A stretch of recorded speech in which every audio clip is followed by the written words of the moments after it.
বাপ্পাদা কি করছো তুমি? এই আজকে লুচি ভাজছি। কই তোমার লুচি দেখি। এই যে। বাবা সেই ফুলকো ফুলকো করছো তো লুচি।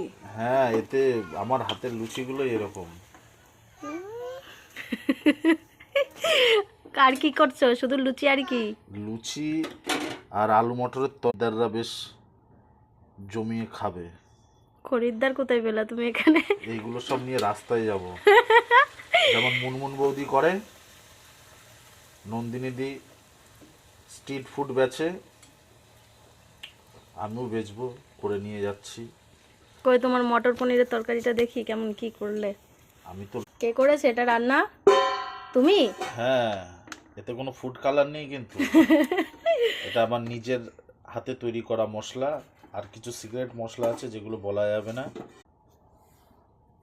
বাহ, দারুণ রান্না করছো তো তুমি।